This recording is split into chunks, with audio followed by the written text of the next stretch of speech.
What's going on, guys? Ponyline here, coming again with some more exclusive footage I was able to capture at EA Play thanks to EA. To get started, I want to thank everyone for the last video. It's felt really good to come back and get a lot of warm welcomes, as well as understanding of what I've been doing, where I've been, and just being excited for videos to come in the future. I promised that I was going to be doing some plane impressions on the last video, and as I was going over my footage, I noticed that I didn't really have that much footage. But there was a reason for that. I was on pretty much a small amount of capture time, and the other thing is every time I tried to spawn in an airplane, they were pretty much spammed out. And the reason for this is there was only pretty much 2 different points where you could actually spawn in an attack side plane or a defending side plane, and they were pretty rare. So there was someone that actually did a really good job of making a good overall plane impression video, covered all the different planes, all the weaponry, as well as pretty much just how to actually attack with the planes. And I'll go ahead and link that right now in the video. But what I really want to cover on planes is a few things that weren't touched in that video. And one of them is the throttle control. So the planes felt a little bit slow to begin with. They kind of reminded me of the BF5 speed, and I was hoping, considering the advancement in the planes at this point in time in World War II, that the planes would be a bit faster. The second thing with the throttle control is it didn't feel that smooth to me. Battlefield 3 and Battlefield 4 had some decent throttle control where you could actually use the afterburners to go ahead and do proper speed control. Battlefield 3 especially was well known for a good dogfighting community. Battlefield 1, on the other hand, though, didn't feel that good when it came to speed control. Didn't feel like the dogfights were very fluid, but I get that it was more of a casual style of a dogfighting. Same thing feels like it applies here in Battlefield 5, and I just had a hard time managing my speed, and therefore some of the dogfights that I tried to get into, even though I didn't get into playing very much, didn't feel that smooth.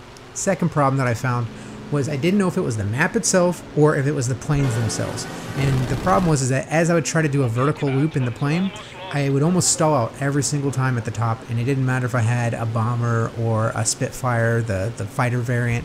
It didn't really matter. It just felt like as soon as I was getting to the top, it would almost slow down and I couldn't do it, so I'd have to cut off on the turn early. This could be an issue with just the skybox on this particular map and mode, but then that comes into the second problem, the second thing that I wanted to touch on, and that was the flat cannon. To start with, in the planes, the flat cannon didn't give you too much notice. You didn't really know when you were getting shot. You could see the explosions happening around you, but in Battlefield 1 they did a good job of having that rumble effect, the bass effect, and just the sound, and letting you know that you were getting hit with the flat cannon. Now this can be fixed pretty easy, but in this version, you were pretty much getting slaughtered because you didn't know you were getting hit with the flat cannon, as you can see in the video. And this makes it more difficult because you couldn't seem to get very high in the altitude, therefore your strafe runs are at a lower altitude, because in Battlefield 1 it made more sense to go very vertical when you're doing a strafe down.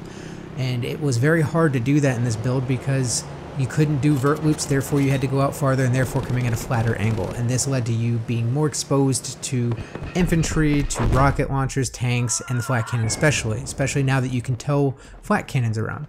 The second problem I have with the flat cannon is that it actually does quite a bit of damage to infantry now, and they made a few towers to where the flat cannon was actually able to aim down towards infantry, and you can see in the video here that it does a lot of damage and you get slaughtered. And the other problem now is that you can't seem to destroy these flat cannon emplacements. That's not really a problem. I don't mind the fact that flat can't get destroyed, but if you're allowing people to get on there and shoot infantry from towers and aiming downwards, that doesn't make any sense. So that needs to be kind of fixed, and they need to allow planes to go higher so that flat cannons can't just absolutely destroy, especially now with issues with where you sometimes have to go back in your deployment to do a full heal on a plane. And actually, one more quick thing, I know it's just an issue with the build right now, but the bomber actually wasn't even able to actually spot or to use view down. You couldn't use an angle down to go ahead and drop your bombs. That will get fixed, I'm sure. That's just a small bug, so that wasn't really covered. So on to the next topic that I wanted to go ahead and get into, and that would be, I would say, tanks. Tanks, they feel pretty good in the game. They seem very heavy, and I don't mind that because in Battlefield 1 tanks were abused. Tanks could just slaughter anyone, and in this game, in Battlefield 5, tanks actually take a bit of time to build up momentum in the vehicle. So if you're going to push up into enemy fire, you're not going to be able to escape very easy. The terrain has a big effect on the mobility of the tanks as well.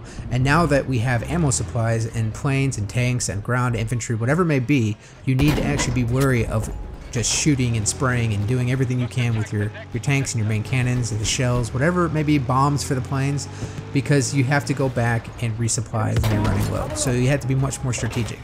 And with Assault class now having a rocket launcher and sticky dynamite, it's even more dangerous to be in a tank. So I feel like the tankers that we're going to see in Battlefield 5, especially the ones that get enough training in, enough practice, will be much more of a threat because you have to play smart. It's not just going to be just rolling in the middle of this town with the tank and just destroying everything. You're going to get absolutely crushed doing that in this game.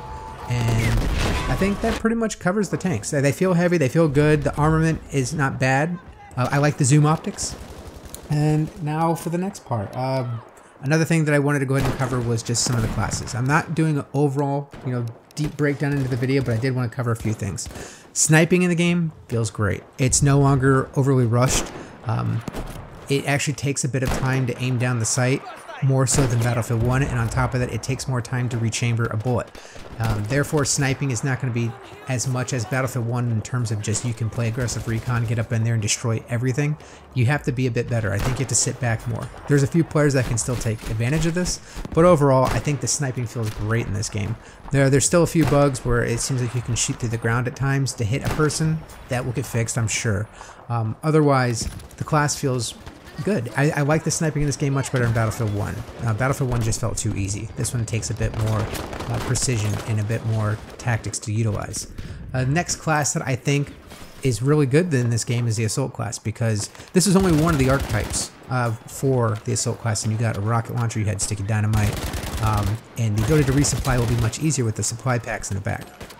But I like the class. I don't really have anything more to say on that. One thing is that with the rocket launcher, you have to realize that when you shoot the rocket at first, it actually goes up. So when you're aiming at something close, realize that the rocket actually starts higher than the actual crosshair that you're using on the rocket. They don't feel too fast, they don't feel too slow, they feel just about right. It's just going to take a bit of practice to get used to it, to shoot down maybe aerial targets, or get used to those long range shots on tanks.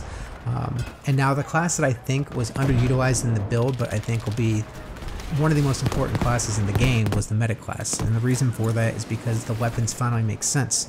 Battlefield 1 was a bunch of just semi-automatic guns. There was a few autos, but they didn't do much damage. The time to kill was pretty slow, and therefore they weren't used as much as what you would hope to see. People didn't like the medic guns. But in this game, you get an automatic as one variant, and you had a really good semi-automatic weapon that had a good scope, for this archetype at least.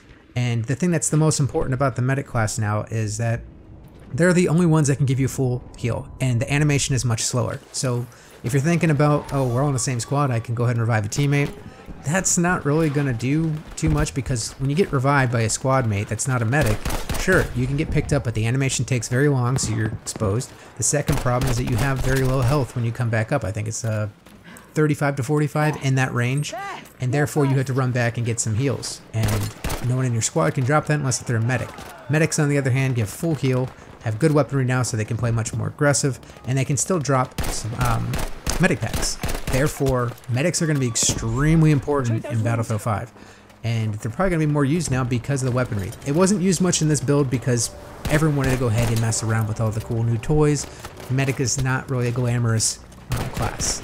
So other than that, guys, those are the things I wanted to touch on. I don't want to go too much into detail. There's so many videos already on this stuff, and a lot of them cover much more in-depth details. I'm not going to cover building or any of that stuff. When the alpha comes out, we'll be able to do a lot more testing, a lot more in-depth stuff, and that's what I'm really looking forward to. So once again, guys, thank you very, very much for the welcome backs. Thank you for supporting me and being around for as long as you guys have. So until the alpha, when we get more footage and more gameplay to go ahead and break down, see you guys in the battlefield. Have a good one.